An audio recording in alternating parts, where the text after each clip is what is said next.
Hi everyone, this is Marcel from Snake Safety Zambia. I am the national snakebite expert for Zambia. I wrote the national guidelines for snakebite treatment for the Ministry of Health.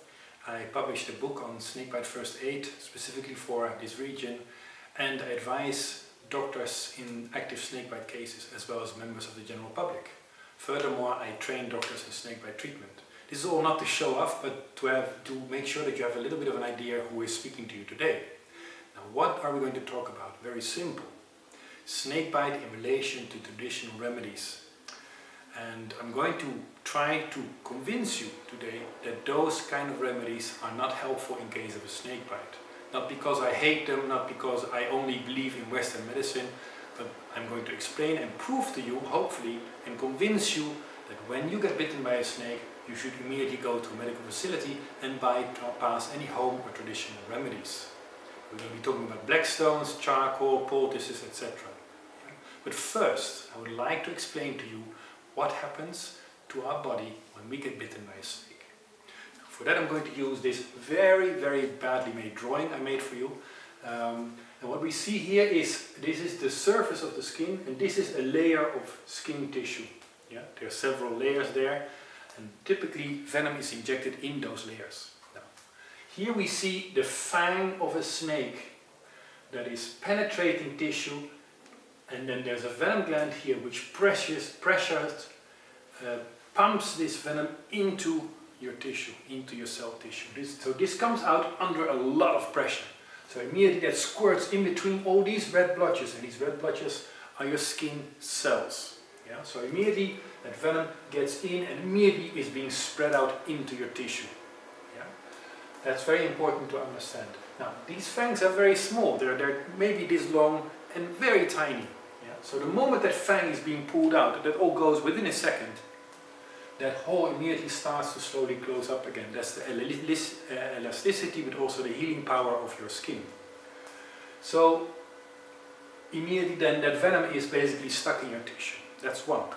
And in that tissue, some of the venom types are going to try to destroy that cell tissue. So these cells are going to get severely damaged and destroyed. And here's another one that's getting damaged by that venom. Yeah? So now we only have waste material here, and we also have natural waste material in that fluid in between our cells. Everywhere here there's tissue fluid. Now that fluid is slowly being absorbed into this system, which is our lymphatic system.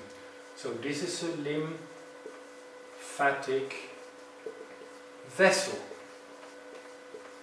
Yeah, it's not a blood vessel, it's a lymphatic vessel which absorbs that fluid, including debris and waste matter, but also the venom. So we've seen under a lot of pressure that venom is pumped into our cell tissue area, into our skin. In between those cells, it's also being absorbed into our lymphatic system. That is our body trying to clean up this area and take care of all impurities, including envenomation. Now, the sad thing is, in some types of snakes, that venom is so strong that our lymphatic system can't win the fight. Now, this is what happens when you get injected with venom. You get envenomed or envenomated. Yeah? And soon you start to have all kinds of signs and symptoms. For example, pain and swelling at the bite side. You start to feel dizzy, you get breathing problems, it's difficult to focus your eyes, you feel really sick, etc. etc. Now, here we are going to look at what are the strategies that we think that we can deploy to solve this problem. Yeah? And we then immediately think of our traditional remedies. Now, the first thing we always try to do, our traditional healers do that, our home remedy, what we instinctively do is immediately suck at the bite side. We want to suck that venom out, and the question is, can we suck the venom out? That is a question we should ask ourselves. Question mark, a very bad question mark. I'm not much of a draftsman. Can we suck the venom out? No. For that, we believe we can use the black stone. No. Before you even think, what does this guy talk about? Does he even know what a black stone is? Yes, I do. I have some. This one is a black stone from Burkina Faso. This is used in West Africa. And mind you, these black stones didn't come in Africa because Africans are silly. It was the white fathers and missionaries that brought these black stones in. And these are black stones that are from Zambia. I bought these from the Livingston Museum, the shop there, who ordered them from somebody who makes them for our traditional healers. These are the real deal, the Zambian black stones. Now, if you would look very carefully at this stone, I don't think the camera can pick it up, but the outside is curved and the inside is also curved, as if inside it would have been hollow, and this is like that. This is a piece of bone. Black stone is nothing more than pieces of bone charred over fire until they are black. Now, the idea is that you put a black stone on this area here and it will suck all that venom out. Now, in certain shops you can buy vacuum pumps, little vacuum pumps, usually in a green package, it all looks really neat with nice nozzles. You put that on a bite area, whether it's a wasp, a scorpion, a spider bite, a bee sting, an ant bite, or even a snake bite, and you suck out the venom by creating a vacuum, by pumping. Now, that's very powerful. Suction doesn't even get the venom out, because the moment that venom is injected into this tissue, you can compare that to a pile of sand and you pour water in. Can you then still suck that water out? No, it's impossible, because it's everywhere in between those sand grains. Now, something similar happens in our tissue. So sucking out the venom is absolutely impossible, especially not for just a piece of bone, which is a lot less powerful than these vacuum pumps. Now, I'm mentioning these vacuum pumps because these pumps have been investigated by scientists. At least 2 or 3 papers have been published about those vacuum pumps, and they all dismiss their claims. They're not effective. These pumps do not work. So black stone, which is a lot less potent in suction power, definitely cannot work. So applying this on the bite side is just pointless. And the same counts for a piece of charcoal on the bite side. It also doesn't have the capacity to suck out that venom. So charcoal and black stone have already been disqualified as means of sucking out the venom, because sucking out the venom simply is not possible. So that's number 1. Number 2 is applying something to the bite side to neutralize the venom. That's this one. Neutralize the venom. Can we neutralize the venom? That question mark is better. I'm improving. Now, for that we have a poultice of herbs. People believe that certain herbs can be put into a poultice, and then we can apply that here. Or some people believe in manure. And there are other things. In India, I think they tie dead chickens to. I mean, you can't imagine the things that people believe that we can apply here that would cure the snake bite. Now, the only thing that we know that treats snake bites, that can neutralize the venom in the body, is antivenom, which is made from that same type of venom. And for the antivenom to work, if we would put the antivenom here, we would just be wasting our antivenom. That antivenom needs to be injected into a blood vessel so that the heart can pump it around the body. The venom encounters the antivenom, and the antivenom neutralizes the venom. That's how antivenom works.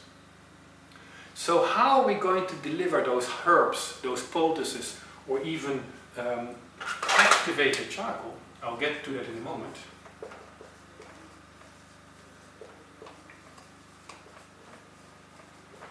How can we deliver that to where the venom is?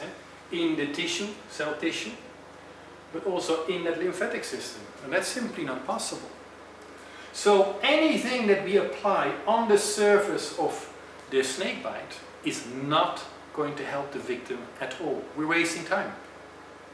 But with those applications, if at some point that cell tissue destruction, these cells are getting destroyed, and the skin is getting destroyed, the outside there, at some point this stuff can cause infections in this area.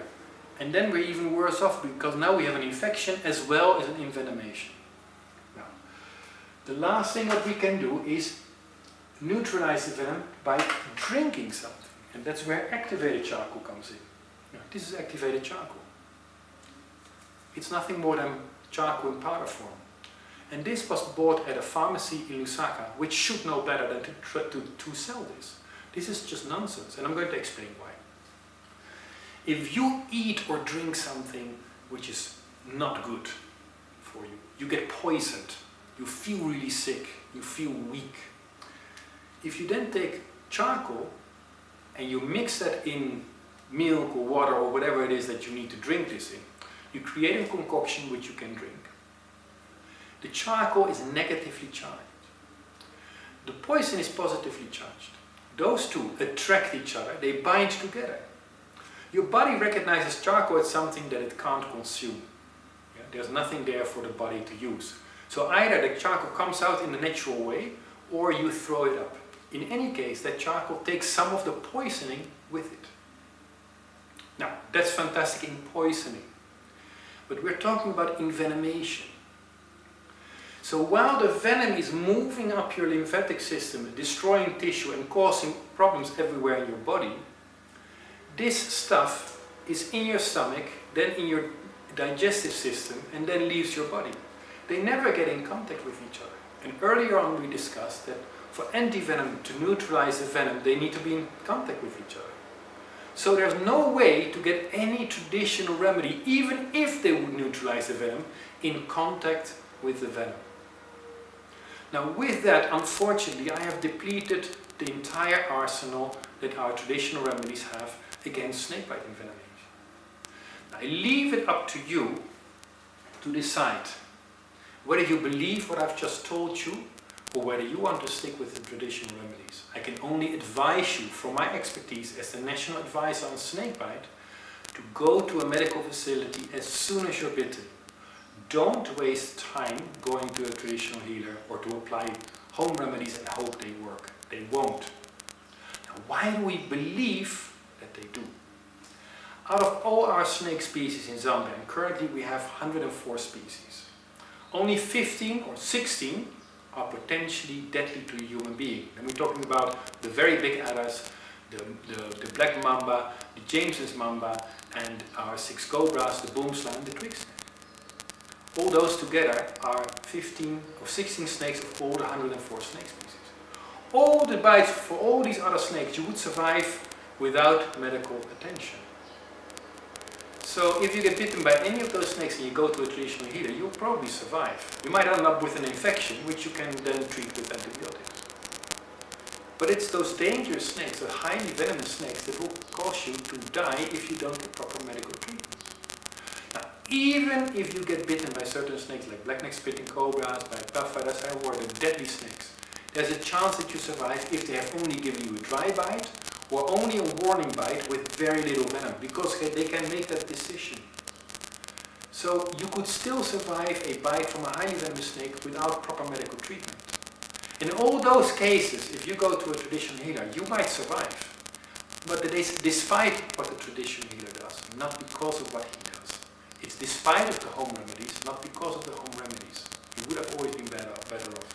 I've been involved in a lot of snakebite cases, and I've been advising more than 400 snakebite cases by now. And I've been involved in cases where the outcome for the patient was very negative only because they first wasted 1 or 2 days going to a traditional healer. This necessitated amputations which could have been avoided. Imagine living the rest of your life missing 1 leg just because you first wasted time with traditional remedies, instead of immediately going to a hospital and maybe having a big bad scar, but still having your foot in your leg. These are your considerations to make. Everybody who hopefully listens to this video and looks at this video, you're adults, you can think for yourself. I can only advise you, when you get bitten, please go to a medical facility. And if you want, you're free to call me via 097 424 8144. And I'm happy to advise you for free. Final disclaimer, nobody has paid me to write the national guidelines. Nobody has paid me to help doctors treat snake bites. I don't want your money. I want you to be safe. I want you to survive snake bites with minimal damage to your body. That is my message, and I wish you a very good day.